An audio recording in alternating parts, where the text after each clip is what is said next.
क्या आपको भी संपर्क के बाद यूरिन में जलन होती है और वो जलन 1-2 दिन बाद बढ़ते बढ़ते खुजली, रेडनेस और बहुत ज़्यादा परेशान करने लग जाती है?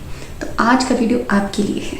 हेलो एवरीवन, मैं हूं प्रेरणा और स्वागत है आपका यूट्यूब सहेली चैनल में। फ्रेंड्स, बहुत सी ऐसी छोटी छोटी बातें हैं जो काफ़ी निजी होती हैं और उसके बारे में हमें बहुत ज़्यादा पता नहीं होता, लेकिन उन छोटी छोटी चीज़ों में जानकारी की अभाव की वजह से हम बहुत परेशानी झेलते हैं। जैसे कि यूरिन का इन्फेक्शन एक बहुत ही कॉमन प्रॉब्लम है और ये बढ़ते बढ़ते आपको बहुत ज़्यादा दिनों तक अगर रहता है तो बढ़ते बढ़ते आपको ज़्यादा परेशान कर सकता है। 80% महिलाएं जो हमारे पास आती हैं उनको इसका रीज़न नहीं पता होता, तो हाइजीन इसका एक कारण है। लेकिन कई बार ये देखा गया है कि संपर्क के बाद की छोटी मोटी असावधानी, जैसे कि यूरिन कब जाना चाहिए कांटेक्ट के बाद में, एक छोटी सी बात है लेकिन ये आपके लिए इन्फेक्शन का रीज़न बन सकती है और इससे आपको बार बार इन्फेक्शन हो सकता है।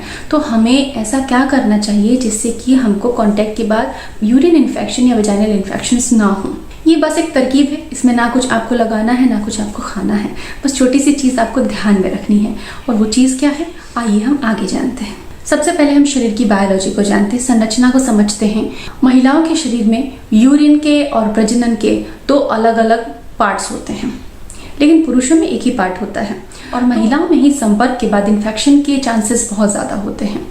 अब ऐसा क्यों होता है, इसका एक रीज़न आपको समझाना चाहूँगी कि महिलाओं में संपर्क के बाद जो भी वजाइना के बैक्टीरिया हैं वो यूरिन के रास्ते में एंटर कर जाते हैं और अगर आप तुरंत यूरिन पास नहीं करते हैं तो वो इन्फेक्शन क्रिएट करते हैं और अगर आप उसको जल्दी से डील नहीं करते हैं तो धीरे धीरे वो इन्फेक्शन बढ़ता जाता है और आपके पेट में दर्द तक प्रॉब्लम बढ़ सकती है।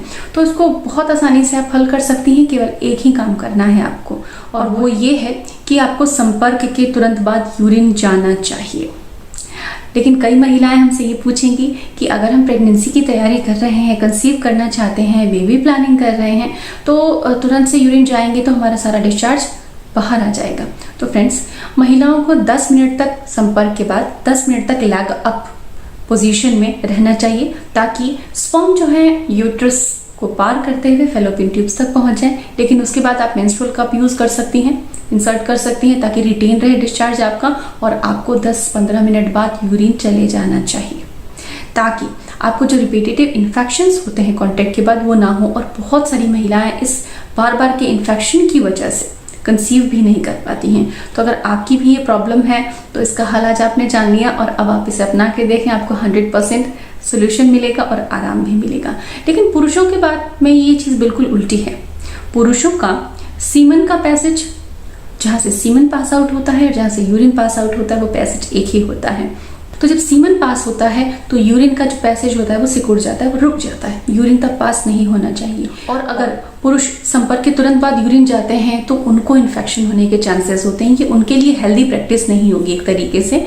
तो पुरुषों को संपर्क के कम से कम 30 मिनट तक वेट करना चाहिए, 30 मिनट के बाद यूरिन पास करना चाहिए। लेकिन महिलाओं को तुरंत ही यूरिन पास कर लेना चाहिए। अगर वो गर्भधारण की तैयारी नहीं कर रही हैं, गर्भधारण की तैयारी कर रही हैं, तो 10 से 15 मिनट बाद आप यूरिन जा सकती हैं। ये बिल्कुल सही तरीका है और इससे आपको रिपीटेटिव इन्फेक्शंस भी परेशान नहीं करेंगे।